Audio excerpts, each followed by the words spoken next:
अरे मैम साहब, हम्म।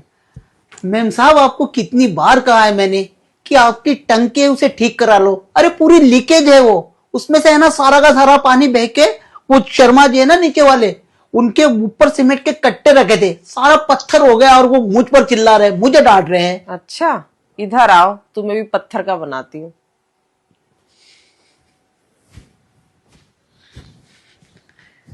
क्या मैम साहब, आपको कितनी बार कहा है कि वो उस टंकी को ठीक करा लो, उसका लीकेज ठीक करा लो। अगर आपके पास टाइम नहीं है तो मुझे बोलो ना।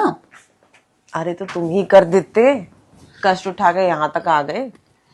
अरे मेम साहब, करने को तो मैं हर एक की टंकी का लीकेज एकदम पैक कर दूं, पर क्या है ना मेम साहब, नीचे गेट पे खड़ा रहना पड़ता है मुझे, इस कारण ना मुझे समय नहीं मिलता है। अगर आप मुझे पहले कह देती ना ये बात, तो शायद कुछ कर सकता था मैं। लेकिन आपको मैंने इसलिए तो इंटीमेशन दी थी कि मैडम वो टंकी को ठीक करा लो। अब वो शर्मा जी मुझ पर बरस रहे।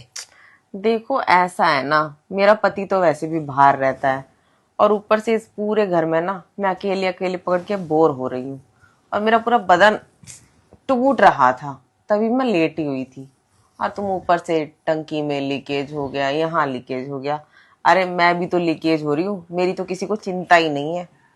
अरे कोई नहीं कोई नहीं, आप चिंता मत करो, मैं दोनों लीकेज ठीक कर दूंगा, टंकी का भी। ओहो, मेरा मतलब है टंकी का लीकेज मैं ठीक कर दूंगा। और रही बात आपके लीकेज की, वो तो साहब ही ठीक कर सकते हैं ना मेम साहब। अरे अगर तुम्हारे साहब ठीक करते ना तो मैं इस हाल में नहीं होती। तुम्हारे साहब तो जब देखो वहीं पड़े रहते हैं, पता नहीं क्या रखा है वहां भोपाल में। कोई बात नहीं, अगर वो भोपाल में है ना तो मगन ही होगे वहां पे। आपकी चिंता शायद साहब को है ही नहीं।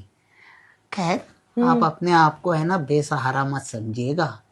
आपका ये छोटे लाल है ना, सारा का सारा काम कर दिया करेगा आपका।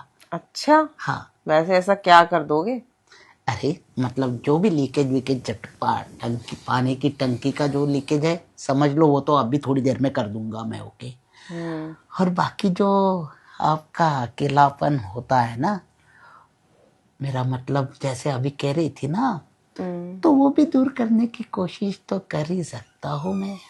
वो तो देखी जाएगी कि तुम मेरी तन्हाई दूर कर भी पाते हो या नहीं, क्योंकि देखो मेरी ये जो जवानी है ना, बिना पानी के एक पौधे की तरह सूखती जा रही है।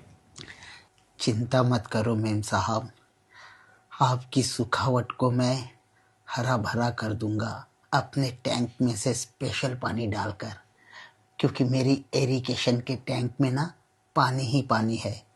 और आपका जो बाग उजड़ने जा रहा है ना, मैं उसे बिल्कुल हरा भरा एकदम खिलखिलाता कर दूंगा। अच्छा, वैसे मेरा बाग अभी उजड़ा नहीं है, पर सूख गया है, उसको पानी की जरूरत है। वही ना मैडम, जब बाग सूख जाता है ना, उसी को उजड़ना कहते हैं। हम्म। लेकिन आप चिंता मत करो, ये छोटे लाल आपका किस दिन काम आएगा। अब ना आपके जो ऊपर के पानी की टंकी है ना, उसका लीकेज ठीक करने से पहले मैं मैं ज़रूरी समझता हूँ कि मैं आपका लीकेज ठीक कर दूँ। अच्छा हुआ तुम चले आए, वरना तो मुझे लग रहा था कि मेरी ये जो जमीन है ना बिल्कुल सूख जाएगी, इस पे कभी कुछ उपजने वाला ही नहीं है। कैसी बात कर दी मैडम आपने। हम्म। अरे आपकी ज़मीन के भरोसे पर तो पूरा देश खड़ा है। देखो, कौन नहीं चाहेगा इस ज़मीन पर खेती करना। अरे हर किसान का हक है इस ज़मीन पर खेती करने का। मैं भी तो एक किसान का बेटा हूँ। बेशक सिक्योरिटी गार्ड ज़रूर बना हूँ, लेकिन अंदर से तो किसान ही हूँ ना।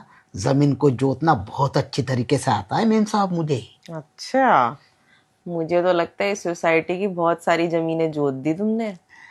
कोशिश तो बहुत करता रहता हूँ मेम साहब, लेकिन क्या करूँ, हर एक ज़मीन का एक ना एक मालिक वारिस तैयार ही होता है। बस आप ही की ज़मीन का वारिस जो है उधर बैठा हुआ है। इसलिए तो, क्योंकि आपका इस ज़मीन का वारिस तो उधर बैठा हुआ है, तो इसलिए है ना इस ज़मीन पर मेरी नज़र थी। तो जोत दूं मालकिन? हाँ, वैसे आज मौका भी अच्छा है और दस्तूर भी है, तो तो फिर इस पौधे में पानी डाल ही दो। तो ठीक है, आओ ना फिर इधर। इधर उधर क्या जाना, इधर ही करते हैं। अरे इधर ही आओ ना, यहाँ चलो। पे कोई भी आ जाएगा।